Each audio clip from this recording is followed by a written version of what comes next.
পার্থক্য। তায়েফের জমিনে কাফেরা যুবক যুবক তাগড়া তাগড়া যুবক, এই সাউন্ডটা একটু সফট করে দাও। তায়েফের জমিনে তাগড়া তাগড়া যুবক আমার নবীকে দেখে পাথর মেরেছে।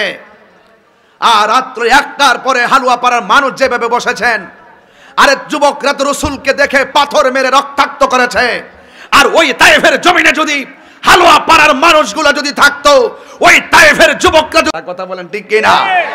আমার একটা টার্গেট আছে, ইনশাআল্লাহ। রাসূল আল্লাহ বলছেন ওয়ালা মা আসাবাকুম, যাই গটা ঘটছে এই গটার জন্য দুঃখ কইরো না। কেন? ওয়াল্লাহু খাবীরুম বিমা তা'মালুন, কেন গেছো, কেন থাকছো, যাই হইছে না হইছে সব কিছু একজন জানে। জবানটা খুইলা কোন তিনি কে? আল্লাহর হাবিব বললেন সাহাবীরা শুনো, বদরের যুদ্ধ আমরা জিতেছি।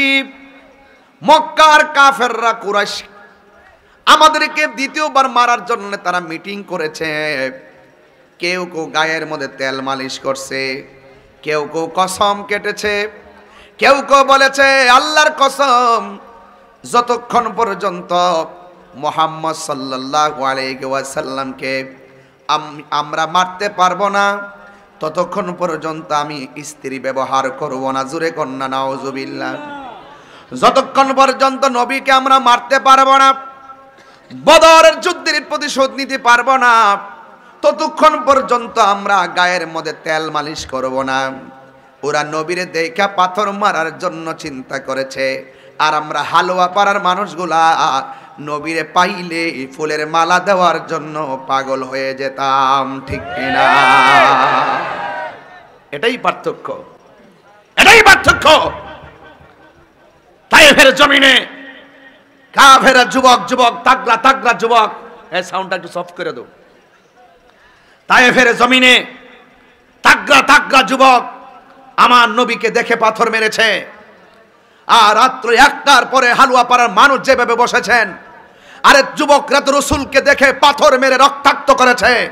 আর ওই তায়েফের জমিনে যদি হালুয়া পাড়ার মানুষগুলো যদি থাকতো, ওই তায়েফের যুবকরা, কথা বলেন ঠিক কি না?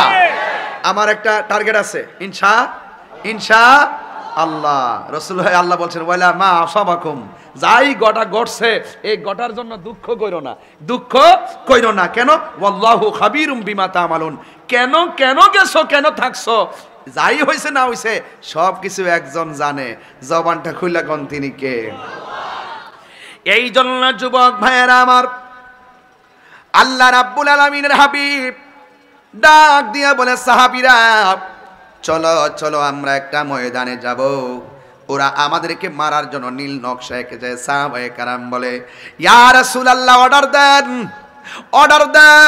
দেন, আপনার প্রেমে ময়দানে নেমে যাব। আমার নবী অর্ডার দিয়েছেন, সাহাবায়ে কেরাম যুদ্ধের ময়দানে যাওয়ার জন্য প্রস্তুতি গ্রহণ করেছেন। এই যুদ্ধের ময়দানে, যেই ময়দানে সাহাবায়ে কেরাম ছিল, ওই ময়দানের মধ্যে সবচাইতে বীরঙ্গনা বীর মহিলাদের মধ্যে অনেক মহিলা ছিল ওই ময়দানের ভিতরে, অত্যন্ত সাহসী। এই 3টা মহিলার আলোচনা আজকে করবো ইনশাল্লাহ। ওই মহিলারা কত ধৈর্যশীল ছিল ওই মাঠের মধ্যে, এই বিষয়টা একটু আলোচনা করবো ইনশাল্লাহ। বলবেন না কেন? রাসূল পাকের একজন ফুফু ছিল, এটাও আমি বলবো ইনশাল্লাহ। আলহামদুলিল্লাহ কন। সাদ ইবনে মুআজ, ওর মার একটা ঘটনা বলবো ইনশাআল্লাহ কন না। এই যুদ্ধের ময়দানে যদি সময়টা মিলাইতে পারি আর ওয়াদের ফিনিশিংটা যদি টানতে পারি ইনশাআল্লাহ। এই জন্য শুরু থেকে না ধরলে যুব সমাজ কিছু বুঝবে না। ঘটনা মাঝখান দিয়ে বললে বোঝা যায় না, শুরু লাগে। এই জন্য রসুল ডাক দিয়ে সাহাবারা আমরা চলে যাব। ওরা বদরের যুদ্ধের প্রতিশোধ নেওয়ার জন্য আমাদের বিরুদ্ধে লেগে গেছে। তোমাদের হিম্মত আসেনি, তোমাদের শক্তি আসেনি, তোমাদের সাহস আসেনি। ইয়া রাসূলুল্লাহ, ইয়া হাবিব আল্লাহ নবী গো, হয়তো আমাদের জীবনটা চলে যাবে, এরপরও আমরা কাফেরদের বিরুদ্ধে ময়দানের মধ্যে লড়ে যাব।